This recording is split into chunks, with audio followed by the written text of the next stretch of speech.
سب کچھ اللہ کے ہاتھ میں ہے اور اللہ ہی کی مان کے چلنا چاہیے. اس کو عقل نے مانا ہوا ہے، ابھی دل نے اس کو نہیں مانا، اس لیے ہمارے قول اور فعل میں تضاد باقی ہے. یہ تضاد اس دن ختم ہوگا جب دل بھی مان جائے گا کہ سب کچھ اللہ کے ہاتھ میں ہے اور سب کچھ اللہ کا ہے. عقلی طور پر ہم سب جانتے ہیں، مانتے ہیں کہ جو کچھ ہے دھوکہ ہے، چاہے کویت کی مالدار ریاست ہو اور چاہے کوئی افریقہ کا بھوکا ملک ہو، سب دھوکہ ہے.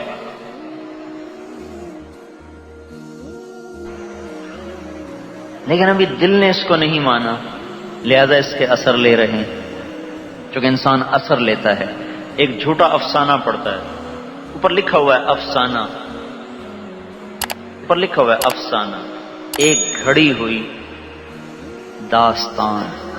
وہ حادثات و واقعات جو زندگی میں رونما نہیں ہیں، ایک ذہن کی اختراع ہے. اس میں کوئی جذباتی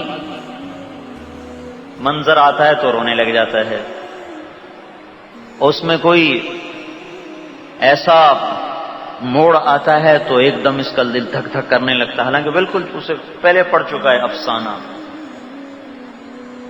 لیکن یہ انسان جذباتی مخلوق ہے، تھوڑی دیر کے لیے وہ بھول جاتا ہے کہ میں افسانہ پڑھ رہا ہوں، وہ اپنے آپ کو اس سے ہم آہنگ کر لیتا ہے. لہذا کوئی ایسا مقام آیا، کوئی ایسا اس میں منظر آیا، کوئی ایسی صورتحال آئی جس میں کوئی غم اور ظلم و ستم کی کوئی داستانیں ہیں، تو اس کے ساتھ وہ بھی اس جھوٹے مظلوم کا ساتھی بن جاتا ہے، اور اس کتابی آنسوؤں کے ساتھ وہ بھی آنسو بہانے لگتا ہے، کتابی کہکہوں کے ساتھ یہ بھی کہکہے لگانے لگتا ہے، دھوکے سے اثر لیتا ہے. تو دنیا تو افسانے سے بڑھ کر ایک روپ دھار چکی ہے، تو اس سے ہم کیسے اثر نہیں لیں گے؟ تو اس سے بھی انسان اثر لیتا ہے. تو دل اس کو مان جائے کہ اللہ ہی کی ماننے میں کامیابی ہے، اور دل اس کو مان جائے کہ دنیا یقیناً فریب اور دھوکہ ہے، تو تب جا کر اس کے قول و فعل کا تضاد ختم ہوگا، اور تب جا کر اس کا علم اور اس کا عمل ایک ہو جائے گا. ورنہ علم کے اور تقاضے ہوں گے، عمل کے اور تقاضے. تو تبلیغ کا جو کام ہے یہ اس بات کی محنت ہے کہ جس نظریے کو ہم عقلی طور پہ تسلیم کر چکے ہیں وہ دل میں راسخ ہو جائے اور دل میں اتر جائے، اور دلی طور پر بھی ہم اس نظریے کے پابند بن جائیں. انسان ہے نظریاتی مخلوق، لیکن چلتا دل پر ہے، نظریات پہ نہیں چلتا، دل پہ چلتا ہے، کیونکہ دل اس پر مہیمن ہے، مسیطر ہے، اس پر چھایا ہوا ہے. جو جی میں آتا ہے وہی کرتا ہے، جو جی میں نہ آئے عقل اس سے کروا نہیں سکتی، جو دل میں آ جائے یہ عقل سے کروا لیتا ہے. شراب پینے والا کب کہتا ہے کہ شراب اچھی جگہ؟ بڑی بری چیز، صحت بھی خراب، ایمان بھی خراب، لیکن وہ پیتا ہے. تو میں دل نہیں مانتی، دل کے ہاتھوں مجبور.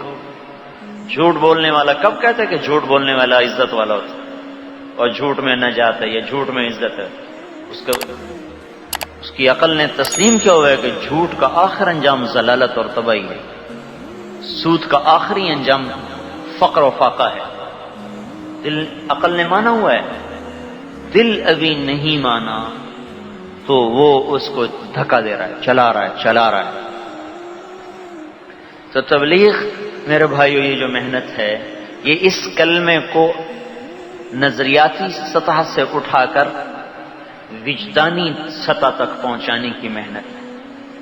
اور جن نظریات کو ہم عقلاً پوری طرح اللہ کے فضل و کرم سے کوئی مسلمان ایک ادنا شائبہ بھی شرک کا نہیں رکھتا، جس کے پاس صحیح علم ہے اور کچھ دین کا پتہ ہے، جہالت کی بات تو اور ہے نا، لیکن وہ اپنے دل کو اپنے آپ کو یہ منوا نہیں پاتا کہ مجھے اللہ ہی کی مان کے چلنا ہے اور اس میں کوئی مفاہمت نہیں ہو سکتی. یہ اپنے آپ سے وہ منوا نہیں پا رہا. کہ اس کا دل ابھی تک اس بات پر پوری طرح آیا ہوا نہیں. اور دل نہ آئے تو کام کیسے چلے؟ تو یہ دل پر محنت ہے تبلیغ. یہ دنیا میں نے شروع میں کہا تھا کہ اسباب کا جہان ہے. تو اللہ تعالیٰ نے معاش کے اسباب بنائے، آگ، پانی، مٹی، ہوا اور اس کے مرکب سے بنی ہوئی چیزیں. ہدایت کے اسباب بنائے. اس نظریے کو دل میں اتار لینا یہ ہدایت کی انتہا ہے. ہمارے پاس بھی روشنی ہے لیکن ایک ٹمٹماتے چراغ کی طرح ہے جس میں چند قدم کے آگے اندھیرا دکھائی دیتا ہے تو وہ پوری طرح بصیرت کے ساتھ چل نہیں سکتا.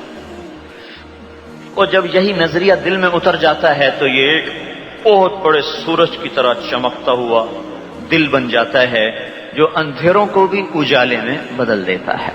سورج اپنے آنے سے پہلے ہی بہت سے اندھیرے کو بھگا دیتا ہے، پھر جو ہی وہ اپنے چہرے سے نقاب کو اٹھاتا ہے تو اس کی ہلکی سی جھلک بڑے بڑے گہرے اندھیروں کو سفیدی میں تبدیل کر دیتی.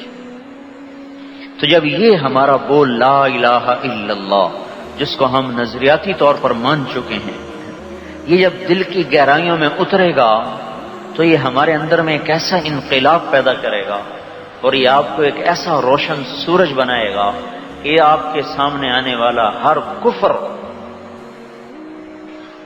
وہ یا تو ہدایت کا لبادہ اوڑھے گا اور یا وہ اندھیرے کی طرح مٹ جائے گا جیسے سورج کی شعاع کے سامنے اندھیرے مٹ جاتے ہیں.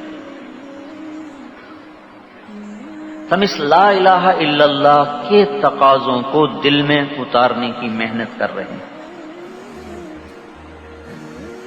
نماز ہم پڑھتے ہیں لیکن اس نماز کو عقلی طور پہ تسلیم کرتے ہیں کہ یہ بہت بڑا عمل ہے اور اللہ تعالیٰ کے نبی کو جب بھی مصیبت پیش آتی تھی نماز پڑھتے تھے اور اللہ نے بھی کہا تکلیف آئے تو وَاسْتَعِينُوا بِالصَّبْرِ وَالصَّلَاةِ، نماز پڑھ کے مجھ سے مدد چاہو، اپنا کام بناؤ. لیکن ہم ذرا خود اپنی گریبان میں منہ ڈالیں کہ جیب میں دینار کے آنے سے اطمینان ہوتا ہے یا 2 نفل پڑھنے سے اطمینان ہوتا ہے؟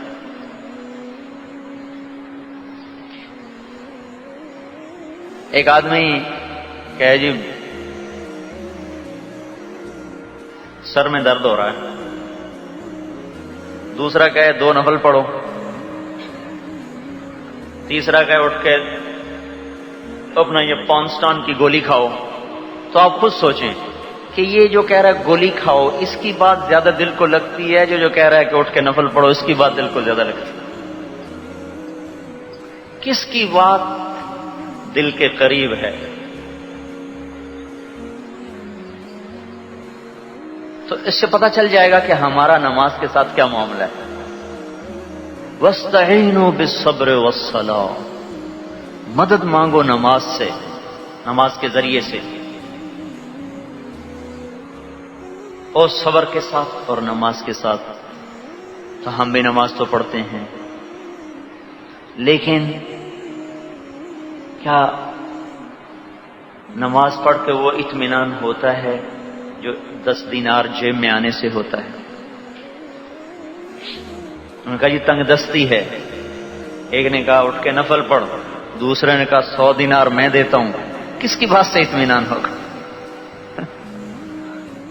جو کہہ رہا اٹھ کے نماز پڑھو اس سے، یہ جو کہہ رہا میں 100 دینار ہدیہ دیتا ہوں اس سے. تو دل تو کہے گا نماز سے تو کچھ بھی نہیں ہوگا، 100 دینار سے تو کافی کام ہو جائیں گے. تو یہ ہر جگہ پر آپ غور کرتے چلے جائیں تو آپ کے دل کی دنیا کچھ اور ہے اور عقل کی دنیا کچھ اور ہے. ہم دین کو عقلی طور پر نظریاتی طور پر بغیر شک و شبہ کے مانتے ہیں لیکن ابھی اپنے دل کو تسلیم نہیں کروا سکے. اور قیمت لگے گی دل پر. وَحُصِّلَ مَا فِي الصُّدُورِ، کیا لے کے آئے ہو؟ وہی دکھاؤ کیا لے کے آئے ہو. قیمت اس پہ لگے گی. ان السمع والبصر والفؤاد کل اولئک کان عنہ مسئولا. ہم پوچھیں گے دل سے کیا ہے اس میں، پوچھیں گے کانوں سے کیا سنا تھا، پوچھیں گے آنکھوں سے کیا دیکھا تھا، تو دل پوچھا جائے گا دل کو کہ دل میں کیا ہے، کویتی دینار کا یقین ہے یا نماز کا یقین ہے؟ تو تبلیغ اس بات کی محنت ہے کہ ہر مسلمان وہ اس کلمے کو اپنے اندر میں اتارے، اس کلمے والے یقین کو اپنے اندر میں اتارے۔ دنیا کا فانی ہونا عقل نے مان لیا ہے، دل نہیں مانا، تو اس لیے آخرت داؤ پہ لگ رہی ہے اور دنیا نہیں داؤ پہ لگتی۔ مثلا ہم آئے ہیں یہاں 10 دن کے لیے، چاہے ہماری طرف سے آپ کا ایئر کنڈیشن چلیں یا بند ہو جائیں، ہمیں کوئی پرواہ نہیں۔ آپ کی سڑکیں ٹوٹی ہوں یا سیدھی ہوں، ہمیں کوئی پرواہ نہیں۔ پانی میٹھا ہے یا ٹھنڈا ہے یا کڑوا ہے، ہم نے یہ سوچا ہوا ہے 10 دن گزارنے ہیں، چلے جانا ہے۔ لہذا اگر ان چیزوں میں سے کوئی چیز میسر نہیں ہو رہی تو اطمینان یہ ہے کہ کون سا لمبا عرصہ ہے، چند دن چلے جائیں۔ 3 جوڑے ہیں، 1 بیگ ہے، 1 بستر ہے، بس۔ لیکن آپ اس طرح نہیں رہ رہے، آپ تو کہہ رہے ہیں کنڈیشن خراب ہوگا، اوہ پھر ٹھیک کرواؤ، پانی نہیں آ رہا، بھائی جلدی کرو، پانی کا انتظام کرو۔ پیپسی نہیں آ رہی، جب پیپسی کو ٹن لاؤ بھائی پیپسی، کیونکہ آپ یہاں رہنے کی نیت کیے ہوئے ہیں اور ہم نے نیت ہی کوئی نہیں کی۔ تو جہاں آدمی مسافر ہوتا ہے وہاں اس کی ترجیحات کچھ اور ہوتی ہیں، جہاں مقیم ہوتا ہے وہاں ترجیحات کچھ اور ہوتی ہیں۔ سفر کی حالت میں ضروریات مؤخر کرتا ہے اور منزل تک پہنچنے کو مقدم کرتا ہے۔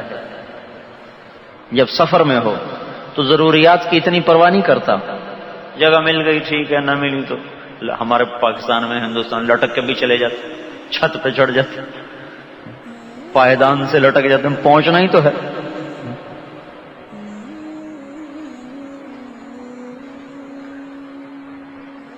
تو جب آدمی سفر میں ہوتا ہے تو منزل تک پہنچنے کو مقدم رکھتا ہے اور ضروریات کے پورا ہونے کو وہ ثانوی درجہ دیتا ہے، مؤخر کرتا ہے۔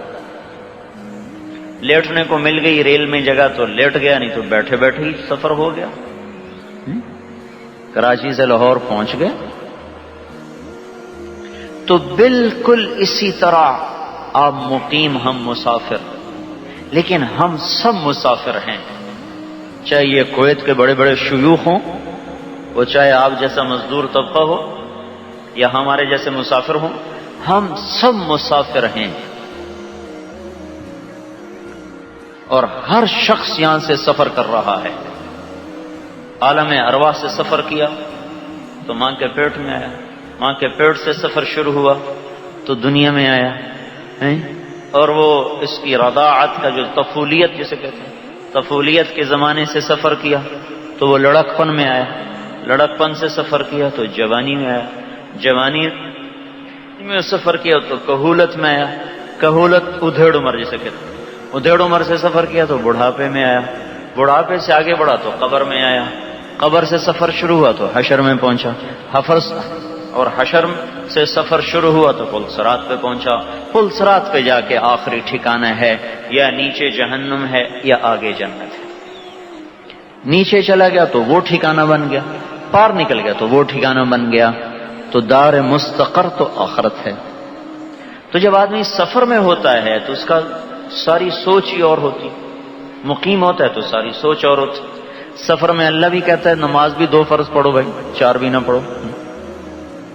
تو ہم عقلی طور پر تو اس بات کو تسلیم کرتے ہیں کہ دنیا سفر ہے، چھوڑ کے چلے جانا ہے، لیکن چونکہ دل کو نہیں منوا سکے لہذا دنیا میں ایسے کام کرتے ہیں جیسے مرنا ہی نہیں۔ وَتَتَّخِذُونَ مَصَانِعَ لَعَلَّكُمْ تَخْلُدُونَ وَإِذَا بَطَشْتُمْ بَطَشْتُمْ جَبَّارِينَ۔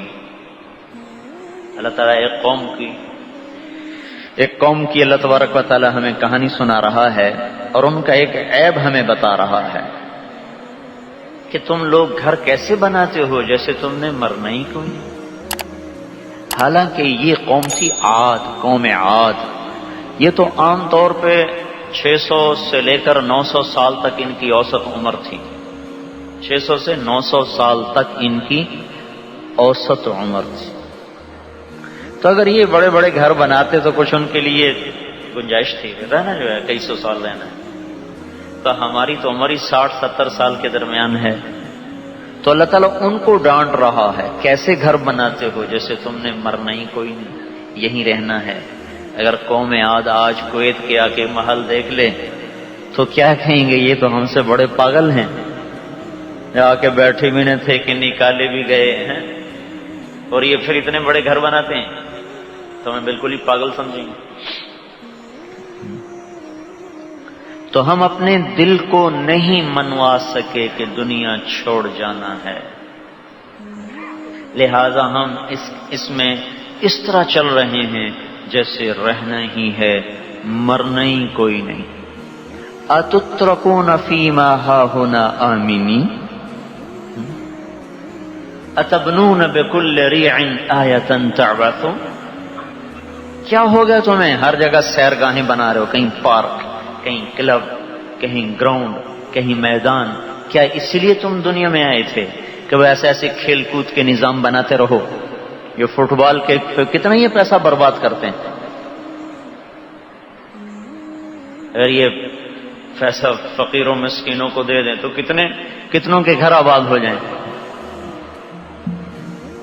تو یہ سب کیوں ہے کہ اپنے دل سے یہ بات منوا نہیں سکے کہ تجھے چلے جانا ہے. یہی ہوا. حضرت عبداللہ ابن رواحہ جب دیکھا نا دشمنوں کے پرے اور لشکر چڑھے آ رہے تو تھوڑا سا وہ گھبرائے، تو پھر فوراً اپنے دل کو ڈانٹ پہ لے. اقسم تو یا نفس لتنزلن، قسم ہے دل تجھے چلنا ہی ہوگا. کیا رہتن او لتطاوعنا، تیرا تو چاہے یا نہ چاہے تجھے میں چلاؤں گا. ان اجلب الناس وشد الرنا ما لی اراکی تکرہین الجنہ. دشمن بڑھ کے چلا آ رہا اور تو گھبرا رہا، تجھے کیا ہوا؟ تجھے جنت کا شوق ہی ختم ہو گیا.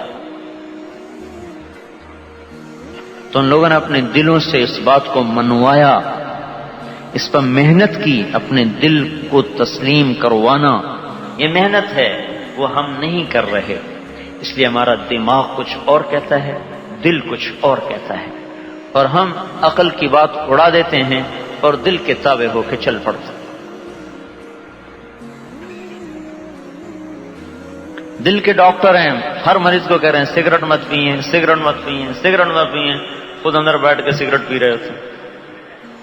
میرا اپنا بھائی دل کا ڈاکٹر ہے لاہور میں، وہ سارا دن مریضوں کو کہتا ہے سگریٹ مت پیو، سگریٹ مت پیو، سگریٹ مت پیو، خود گھر بیٹھ کے پی رہا ہوتا ہے. کیا بھائی تو عجیب ڈاکٹر، سارے جہان کو روکتا خود پیتا ہے.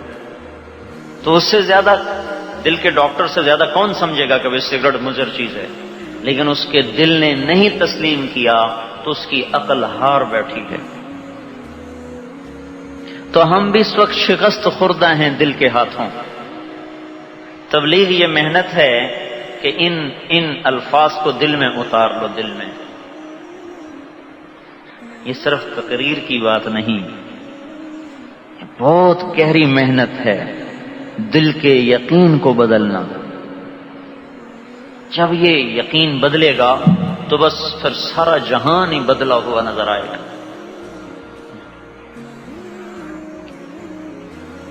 ابھی ہمارا یقین نہیں بدلا ہوا تو ہم اس تاثر سے نہیں چل رہے جس میں اللہ تعالی ہمیں دیکھنا چاہتا ہے، جس میں ایک مسلمان چلتا ہے.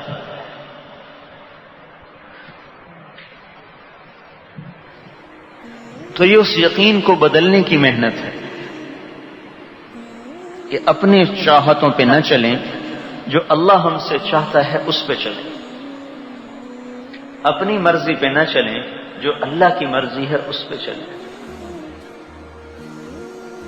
یہ مٹ جانے کا گھر ہے، اس سے جی نہ لگائیں، آخرت سے جی لگائیں.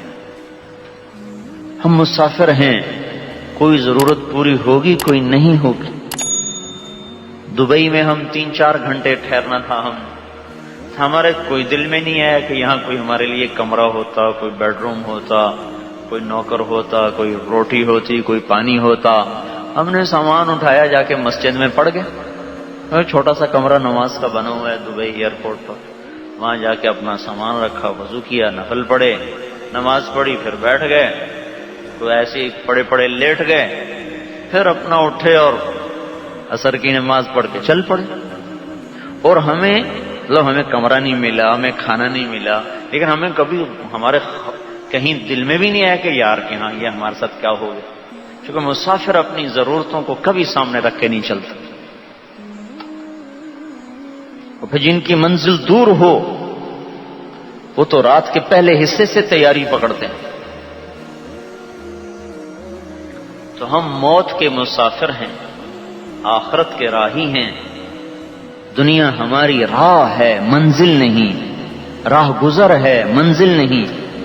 آج کے علم نے اور آج کی سائنس نے اور آج کی مغرب کی تہذیب نے ہمارے سامنے دنیا کو منزل بنا کے پیش کیا ہے.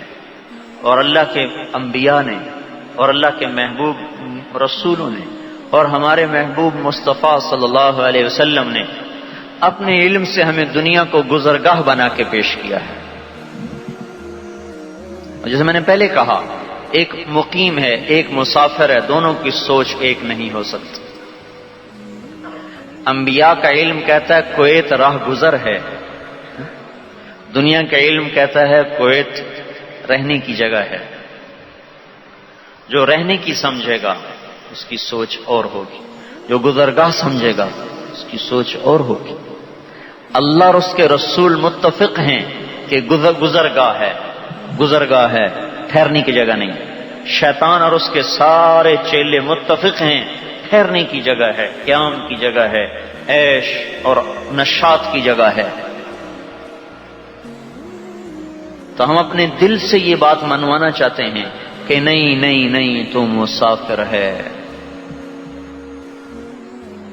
تجھے جانا ہے, تجھے چھوڑ کے جانا ہے.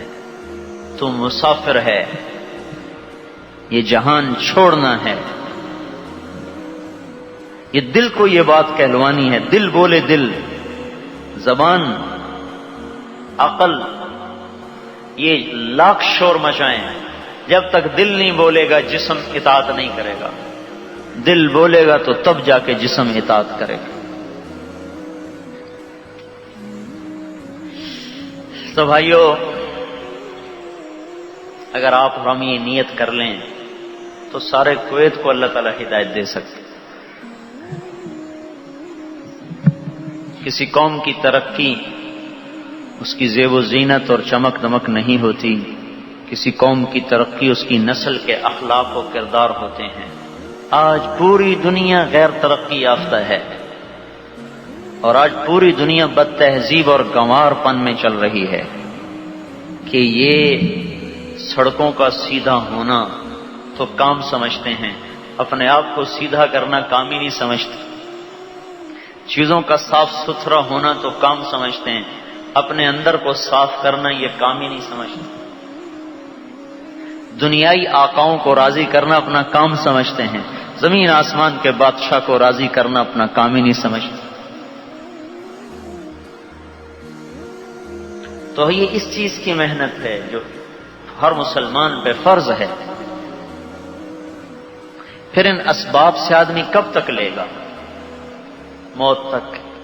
لیکن حضور صلی اللہ علیہ وسلم علیہ اعمال سے اور دین سے یہ قیامت تک لے سکتا.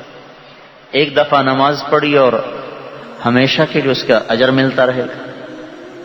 100 دینار خرچ ہو گئے, دوبارہ تو اس سے وہ چیز نہیں آ سکتی, نئے 100 دینار لاؤ.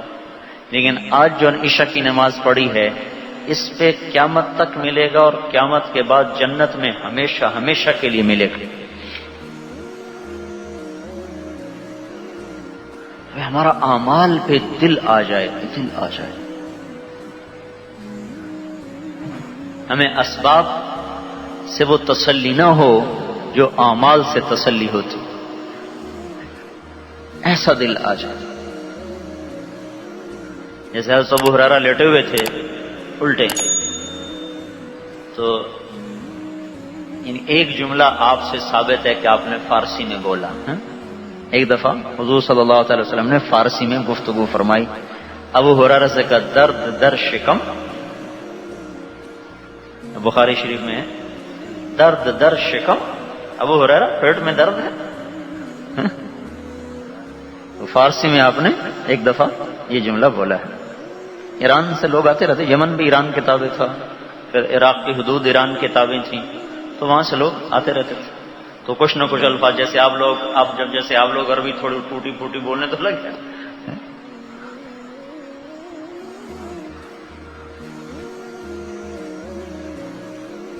تو آپ نے کہا اٹھو قم فصل فإن فی الصلاۃ شفاء، اٹھو نماز پڑھو، نماز میں شفا ہے.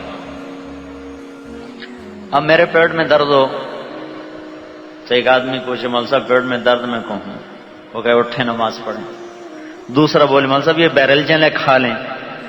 تو آپ خود ہی بتائیں مجھے کس بات سے زیادہ تسلی ہو. دیکھو یہ کیسا کہہ رہا ہوں، دوائی کھلاتا نہیں کہتا اٹھو نماز پڑھو، اور الٹا تکلیف میں ڈالتا. یہ نہیں کہتا گولی کھا لو. تو وہ اس کی طرف ذہن زیادہ جائے گا جو کہہ رہا ہے نا گولی کھا لو.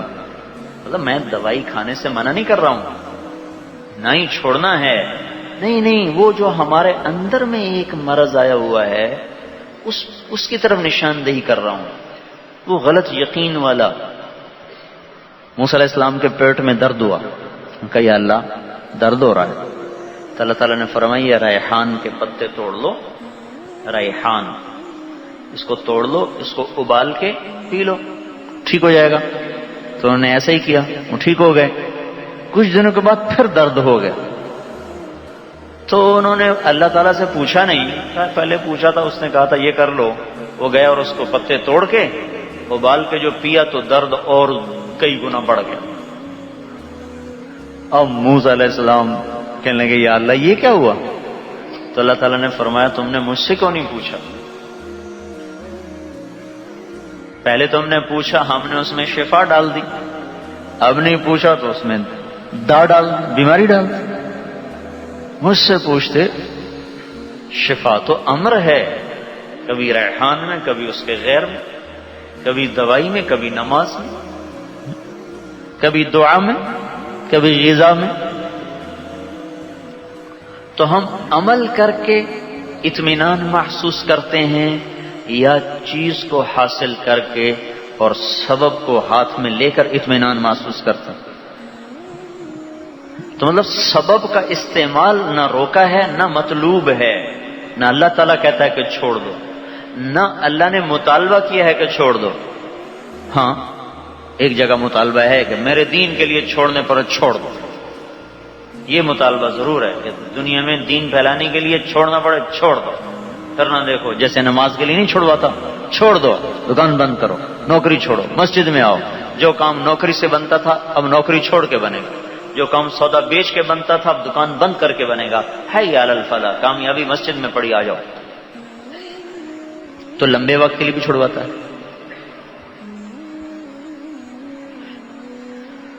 تو وہ اندر کا یقین جس پر فیصلہ ہوگا وہ ہمارا غلط ہے، اس کو اللہ چھڑوانا چاہتا ہے. کہ اس چیز کے ملنے سے جو اطمینان ہوا اور نماز پڑھنے سے نہیں ہوا، یہ بات اللہ کو پسند نہیں. مطلب دوائی کا خود حضور نے دوائی کھلوائی، آپ کو کھلائی گئی، آپ نے خود صحابہ کا علاج کروایا، لیکن آیا کیا یقین بھی اسی کا ہو؟ اس کا تو یہ ہے، یقین کس کا ہے؟ تو بھائیو قیمت جو لگے گی وہ یقین پہ لگے گی. اس لیے ایک حدیث میں آتا ہے ابو بکر رضی اللہ تعالیٰ عنہ کا درجہ تم میں اس کے اعمال کی وجہ سے نہیں بل لما وقر فی قلبہ، اس ایمان کی وجہ سے ہے جو اس کے دل میں گڑ گیا ہے. مقصد یہ ہے کہ یہ ممکن ہے ابو بکر سے زیادہ کوئی تہجد پڑھنے والا ہو، اس سے زیادہ کوئی مال خرچ کرنے والا ہو، حضرت عثمان رضی اللہ تعالیٰ عنہ حضرت ابوبکر سے زیادہ مال خرچ کرتے تھے اور ایک رکعت میں قرآن پڑھتے تھے. حضرت ابوبکر صدیق سے تو زندگی میں ایک دفعہ بھی ثابت نہیں کہ انہوں نے ایک رکعت میں قرآن پڑھا. عثمان رضی اللہ تعالیٰ عنہ ایک رکعت میں سارا قرآن پڑھ جاتے تھے. اور عبداللہ ابن عمر ساری زندگی کے روزے رکھے انہوں نے, پھر حضور کے اصرار پر ایک دن رکھا ایک دن چھوڑا. ابوبکر رضی اللہ عنہ سے تو ثابت نہیں کہ انہوں نے ایسے روزے رکھے. تو اعمال میں ممکن ہے اور لوگ ابوبکر سے زیادہ ہوں, اس لیے ابوبکر کا درجہ تو اس کے ان اعمال کی وجہ سے نہیں ہے, لما وقر فی قلبہ, جو اس کے دل میں اتر گیا ہے, گڑ گیا ہے. یہ وقر کا لفظ یہاں ہے, یہ بڑا عجیب استعمال ہوا ہے, اس لیے کہ وقر کہتے ہیں اونٹ پہ بوجھ لادنے کو.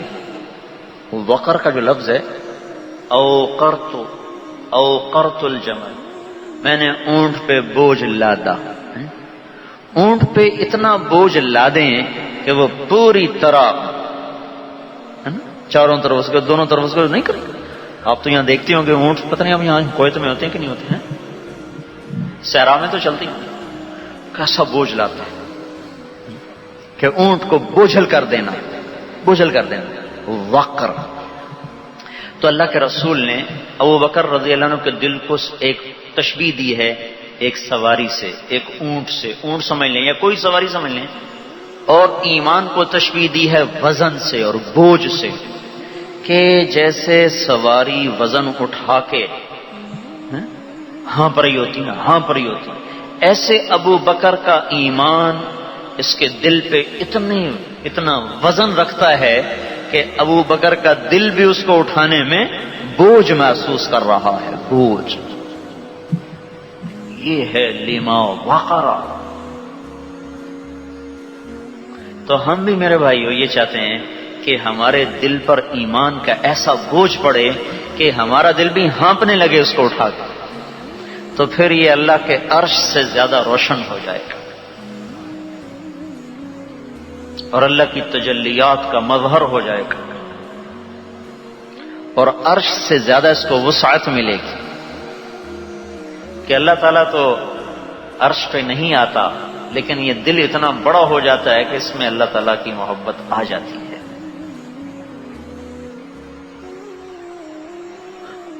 تو تبلیغ وہ سبب ہے جس کے ذریعے سے یہ ایمان اور یہ اعمال کا یقین دل میں اترتا ہے, جس پر انسان کی قیمت اللہ کی بارگاہ میں لگتی ہے. تو اس کے آنے کا راستہ ہے ہجرت, گھروں سے نکلا جائے.